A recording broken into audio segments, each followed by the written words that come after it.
Hi there! Thanks for checking out my channel. My name is John. If this is your first time watching my video, please don't forget to hit subscribe and click on the bell button to get notified of my new content. Let me first have some shout out to my fellow teachers. Hi there, fellow teachers of Native Camp, especially to Teacher Ara. Hi, Teacher Ara. Good luck on your Callan method training. And to those na nasendan ng invitation for the training, grab nyo na guys yung opportunity. So, madali naman yung Callan eh. Yeah, at first, it's difficult, but then you'll eventually get used to it. So, grab nyo na yung opportunity. This video is part of a series of videos on English learning to help those struggling with grammar, pronunciation, and everything about English. And this could help those doing your exams or studying TESOL, TOEFL, and the like. Today we'll be talking about prepositions. So, prepositions of time. This is one of the trickiest for us Filipinos and those ESL learners because we don't have much prepositions in our own language. So, pansin ko sa mga students ko, madami talaga na nagkakamali in using on or kung in ba or into. So, yan, medyo hirap talaga sila. So now I'll be sharing with you the ways to better remember these things.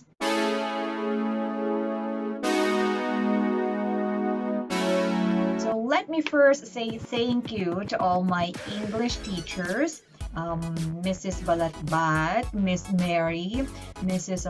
Fahutar, I think of RTU, and my English professor in college, and all my English teachers. I may have forgotten your names, I'm so sorry, but all those learnings were instilled in my mind. So, well, actually, share ko lang sa inyo, before, I really hate English. Ayoko talaga niyan eh. Because I'm more of a math person. I love numbers, but I hate studying languages. So, I can write some articles. In fact, I was a member of the journalism club in our school. And I even won some awards. Ewan ko bakit ako nanalo dun dati.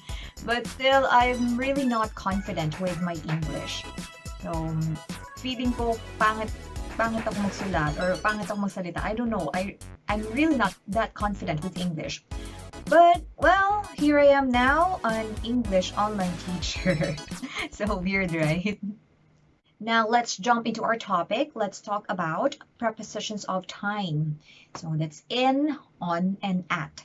Yan. Kung isipin natin, parang palagi natin siyang ginagamit eh. So, parang madali lang. But then, marami pa rin sa atin na medyo nalilito pa rin sa paggamit nito. So, prepositions are tricky, but I will help you where to use which.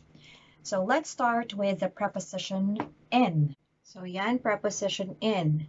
So in is for or is used for the period of time. So for example, April 2020 or 21st century. So period of time, that means merong siyang range. Okay, so merong range. Sorry, wala nang ink. So yan, may range siya. So April 2020, we're talking about the whole calendar or the whole month of April 2020. So, hindi natin alam kung kailan exactly in April 2020. So, kaya ang gagamitin natin dyan is in.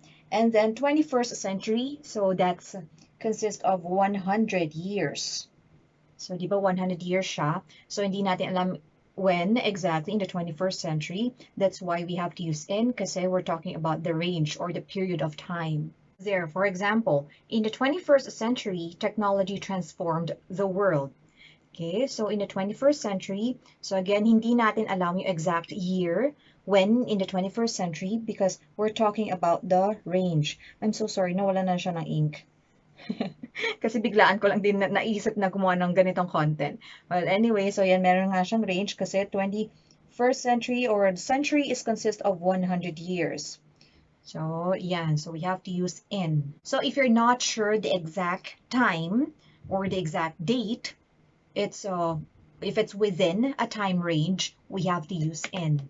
So, again, in April 2020 or in the 21st century. Let's move on to the next preposition, on. On is used for the day or a specific time. For example, Easter is on Sunday. That's on the 12th of April. So there, Easter is on Sunday, because there's a specific. So there's a specific day, which is Sunday. And then that's on the 12th of April. So we're talking about 12th of April. So that's why we have to use on kasi meron ng specific time or day. Meron ng specific day. So, yan siya. So again, Easter is on Sunday. That's on the 12th of April. Yan, bumigay na ng gusto yung marker ko. So, lalagyan na lang ako ng text sa gilid. So, yon. Next natin is at. At is used for the hour. So that, or part of the day. So, for example, see you at 7 o'clock. That's at night. Yan. So, specific tayo. Kasi, syempre, meron 7 o'clock in the morning, meron ding at night. So, at siya kasi meron na tayong nakalagay na hour, which is yung 7 o'clock. And then, night, which is part of the day. So, again, at is used for, tandaan natin, hour or part of the day. So, yon, N is used for a period of time. For example, April 2020 or century. So, we have a range. So, for example, in the 21st century, technology transformed the world. So, 21st century, we're talking about 100 years. So, hindi natin alam when exactly, anong year doon. So, we're talking about the range. And then, so again, if we're not sure of the exact time, it's within a time range, we have to use N. And then on, it's used for the day or the specific time. For example, Easter is on Sunday. That's on the 12th of April. So, on, so meron ng specific time or meron ng specific na day. And then, for at, mas specific pa siya. Kung yung on, specific time, so yung at, mas specific pa siya. So, dyan na yung binabanggit yung hour or yung exact time and part of the day. So, for example, see you at 7 o'clock. That's at night. So, they're at 7 o'clock at night.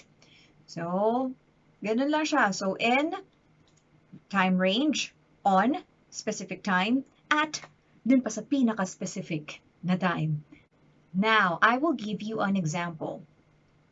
So, here, the lockdown will end, blank, 12 a.m., blank, the 30th of April, blank, 2020. Okay, so now I will give you some time to think about the answer. So, yeah, you can try to hit pause. And sulat muna natin or sipin natin kung ano yung dapat ilagay dyan on, at, or in. So, okay. So now, let's try to find out the answer. The lockdown will end. So, ano ba yung 12 o'clock a.m.? So, specific hour na siya, di ba? So, pag specific, that's at. And the next blank is the 30th of April. 30th of April, meron na tayong day. Meron ng specific day. So, that's on the 30th of April. And then 2020, so 2020, so it's a whole year of 2020. So, kapag we're talking about the range of the whole year, so of course, meron tayo dyan 12 months. So, the whole year of 2020, so we're talking about a period of time. So, that's N. So, the right answer is the lockdown will end at 12 a.m. on the 30th of April in 2020. So, there, that's how we master the preposition of time. And ganun lang siya kasimple. So, isipin natin, in, so meron siyang time range. On, meron siyang specific day. And then, at, yun ang merong hour. So, parang papaliit siya. Yung papunta siya sa kung ano yung mas pinakamaliit na detalye. Parang ganon. So, again, in, on, at. So, yun. So, yun yung prepositions of time. If you have any topic requests, you can comment below or send me a personal message on my Facebook Messenger at john.rivero1 or on my Instagram, John Rivero. So all the details are in the description below. So yan, send na kayo ng personal message, but much better siguro kung sa Messenger kasi yun yung palagi ko talagang chine-check. So, yun lang guys. So, sana may natutunan kayo and sana ma-share nyo din to sa mga kakilala nyo na nag-aaral ng English or magte-take ng exam or nag-aaral ng TESOL, TOEFL, and the like. Hope to see you again on my next video, guys. So don't forget to hit subscribe. You can click it here. Or if you want to see the entire playlist of my contents, so here you can click them. And thank you so much for watching my video. Thank you, guys, and see you on my next video. Keep learning, be positive, always smile. So thank you, guys. Again, my name is John. See you next time. Bye.